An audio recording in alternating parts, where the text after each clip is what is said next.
Welcome to the deep dive. Today, we're really getting into the weeds on APL Apollo Tubes Ltd. We've got their recent investor call, the financial filings from October 29, 2025, and we're looking at their Q2 FY26 results, how they're running things, and this incredibly ambitious long-term plan they've got. Yeah. But here's the thing that jumps out right away. It's a bit of a head-scratcher. Management is reporting all-time highs across the board: volume, EBITDA, net profit, pre-ratios. Yet they did this while also saying, look, it's been a tough environment.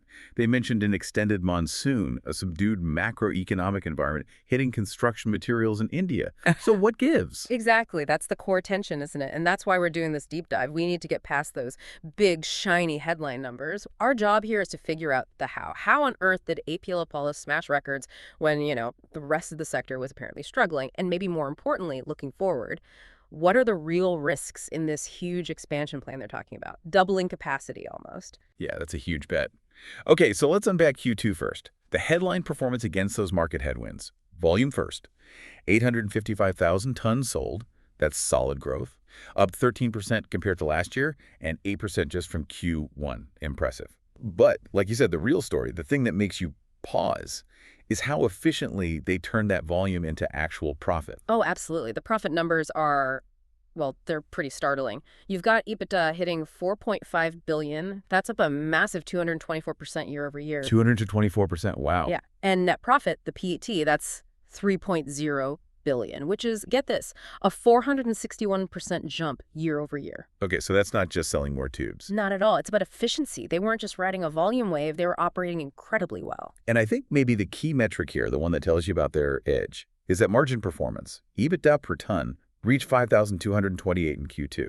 That's up 12% just from the previous quarter, Q1. That number tells you they're getting better prices or managing costs better or, well, probably both, right? It's definitely both. And that's pretty much the definition of shielding yourself from those macro problems. What's also interesting, though, is what management said after this amazing quarter. Their guidance, they're sticking to their original full-year guidance, still saying 10-15% volume growth for the year, and keeping the EBITDA spread target between 4,600 and 5,000 per ton. Huh. Even though they already blew past the top end of that EBITDA range in Q2 alone. Exactly. So why stick to the lower guidance? Are they expecting things to get tougher in the second half, H2? No. Or just being super cautious? Well, they're framing it as being conservative, but, there's a subtle risk baked into that. Their confidence for H2 really hinges on a couple of external things falling into place. One, global trade getting back to normal stability. And two, crucially, that extended monsoon season ending properly so construction can really pick up steam. Oh, okay. So if H2 volume doesn't bounce back as strong as they hope, hitting that full year 10-15% volume target, that could get tricky. They really need that post-monsoon boost. Got it. So there's a difference between what they control internally and what they're relying on externally. Good point. Okay, let's pivot then. Let's talk about the core of how they did it. That massive jump in EBITDA per ton. It wasn't just luck. Management laid out three main reasons for the margin expansion. Right. The first one, and honestly, it's pretty impressive, is just sheer market power. Brand strength and pricing leverage. They actually said their EBITDA spreads on the general category stuff almost doubled over the last, say, 2 or 3 quarters. Double. Yeah, hitting around already $400 per ton. And they linked this directly to a price hike they pushed through back in January 2025. They raised prices by $2,000 to $3,000 per ton. Wait, they hiked prices by that much in a challenging environment. Usually that kills your market share. What's their secret sauce? Why didn't customers just, go somewhere else? That's the million-dollar question, isn't it? And I think the answer tells you a lot about their real advantage.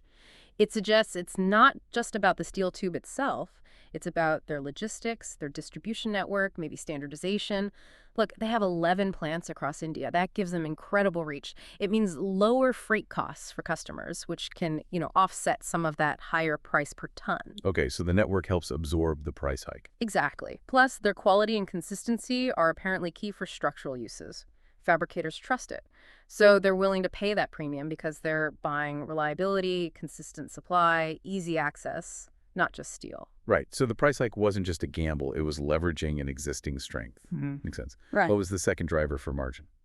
The second one was about changing the product mix, shifting more towards their value-added products. These are the higher margin items, obviously.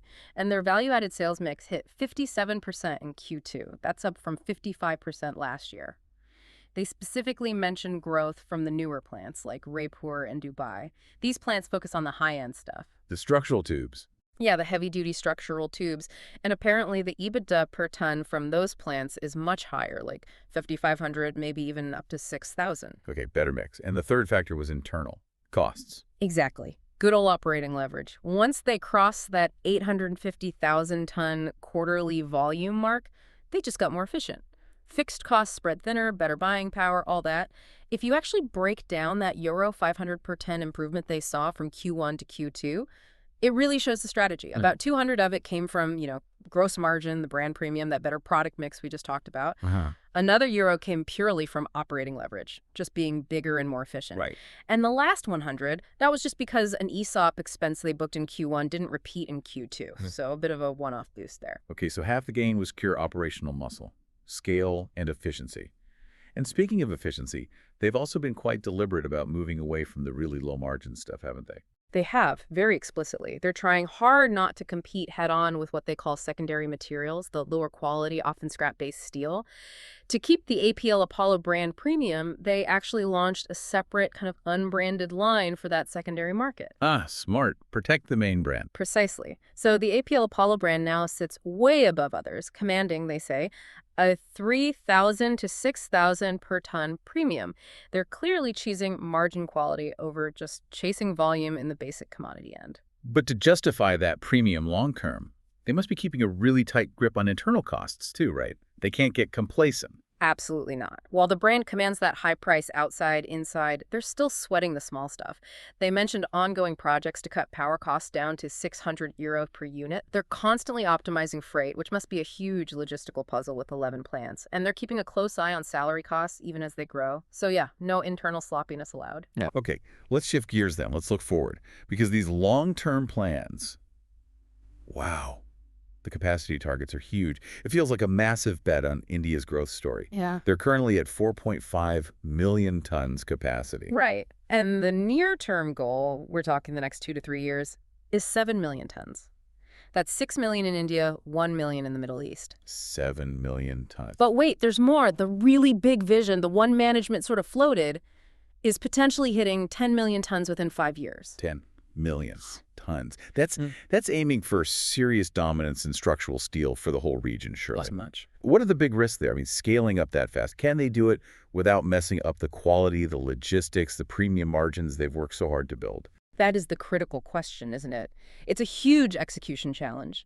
Scaling that fast risks problems with maintaining logistics, keeping quality consistent across new sites. Maybe utilization rates drop if demand doesn't keep pace. If they actually hit 10 million tons, yeah, they'll control a massive chunk of the market. But that growth absolutely depends on government infrastructure spending hitting those rosy projections. Right. If infra spending slows down. They could be stuck with a lot of expensive, underused capacity, and that amazing operating leverage we talked about, poof, it evaporates fast. So it's a calculated risk, but the calculation relies heavily on the macro picture accelerating as planned. Okay, so to get to that first step, the 7 million ton goal, they've laid out a 15 billion capex plan over 3 years. Where's that money going? It's mainly about spreading their geographic footprint, especially into areas they see as high growth, but currently underserved. They're planning new greenfield plants, totally new sites in Gorakhpur and Siliguri, which targets eastern India, and then brownfield expansions, adding capacity to existing sites at places like Buluj and Numalur, using the infrastructure already there. And the funding for this, this euro 15 billion plan, this is the bit that really caught my eye. Yeah, this is where that internal discipline really pays off. Management stated very clearly, the entire euro 15 billion capex will be, and I quote, 100% funded from internal cash flows. No new debt. For that kind of expansion in this industry, that's remarkable. It really is. It speaks volumes about their cash generation. They pointed to their operating cash flow to EBITDA ratio, basically, how much cash they generate from their core earnings. It was over 90% in the first half of this fiscal year. That's incredibly strong. So that cash engine is what's fueling the whole expansion strategy. Yeah. What demand are they actually counting on to soak up all this new capacity, potentially 10 million tons of it? Well, their whole strategy banks on the market for structural steel tubes in India really taking off. They're projecting that structural tubes' share of the total steel market will grow significantly from about 6.5% in FY24 up to maybe 8.3% by 2030. They're positioning themselves as the leader in that shift, moving away from traditional, maybe lower spec scrap steel uses. And they're also targeting specific high growth niches very aggressively, like solar structures. They see that alone as an 830,000 ton opportunity by 2030. Wow. Plus, the really heavy structural tubes, think big infrastructure, hospitals, airports, large commercial buildings, stuff that needs reliable, high-spec components. They want to be the go-to supplier for that kind of modern construction. Okay, let's circle back to the financial discipline that makes all this possible. We have to talk about their working capital management. It's almost unbelievable for this sector. Yeah, maintaining zero net working capital days in Q2. That's genuinely a masterclass in efficiency, just so everyone listening understands. Zero working capital basically means they're collecting cash from their customers faster than they pay their own suppliers. So effectively, they're using vendor credit to finance their day-to-day operations and inventory. It frees up enormous amounts of cash. Zero sounds fantastic. But I have to ask, is there a hidden cost? Does being that aggressive squeeze their suppliers too hard? Yeah. Or maybe limit their ability to, say, buy raw materials like HRC opportunistically if prices dip? What's the downside? That's a really fair question. Maintaining zero often means very tight payment terms for customers, which, yeah, could potentially push smaller buyers toward competitors offering more flexibility. But APL Apollo seems to mitigate that risk with their brand premium. Customers accept the terms because they value the product reliability and the distribution network we talked about. Okay. And internally, they directly credit this hyper-efficient working capital for boosting their return on capital employed ROCE up to that very healthy 32-33% range. So from their perspective, the benefit of freeing up cash for expansion massively outweighs any minor trade-offs. And that efficiency then feeds into getting more out of the assets they have. Utilization rates. You mentioned the overall blended rate is around 70%, but they're seeing improvements in key plants. Right. Places like Dubai are now running at 85% utilization, which is way up from 65% in Q1. Raipur is up to 65% from 55%.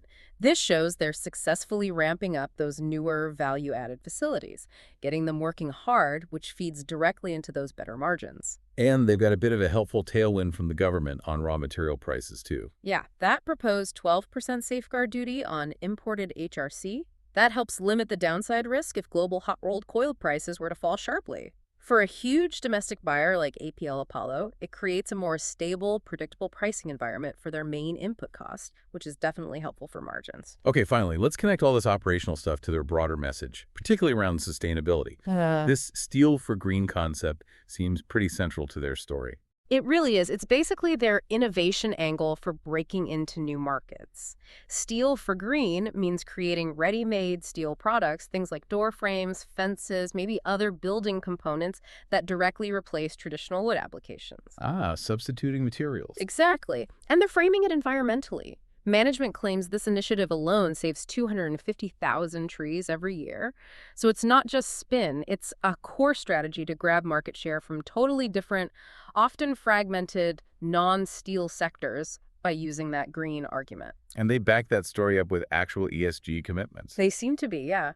They highlighted their score in the 89th percentile in the DJSI 2024 assessment. They've got public targets, cut Scope 1 and 2 emissions by 25% by 2030, achieve net zero by 2050. And importantly, they say it's already happening. Renewable electricity makes up 52% of the power used across their existing plants right now. They're clearly trying hard to position themselves as the premium and the sustainable choice in what's historically been a pretty polluting industry. Okay, so let's try and wrap this up for you, the listener. What's the core takeaway here? APL Apollo's record Q2 wasn't just a fluke or riding a market wave. Not at all. It looks like the direct result of a really disciplined three-pronged strategy. 1, aggressively pushing premiumization, using their brand to get better prices. 2, achieving incredible internal efficiency that zero net working capital is the poster child for that. And 3, plowing all the cash generated back into huge strategic capacity expansion. And that whole formula seems to be letting them deliver record margins and profits even when the wider construction market is, struggling a bit. Which really leads to the big, lingering question, especially if you're thinking longer term. Their whole strategy relies heavily on two things happening: customers continuing to pay that premium price for the brand, and widespread adoption of these new steel for green type products replacing traditional materials like wood or basic steel. So the question is, How fast can the Indian construction sector really pivot away from those established, often cheaper materials? Can it fully embrace this premium structural steel future at the pace APL Apollo needs it to? And what happens to their margins and returns if that adoption rate, that structural shift, doesn't quite keep up with their plan to hit maybe 10 million tons of capacity? That's the crucial dynamic to watch. Really critical thought to leave our listeners with, especially anyone tracking this sector or the broader India growth story. Thank you for joining us for this deep dive.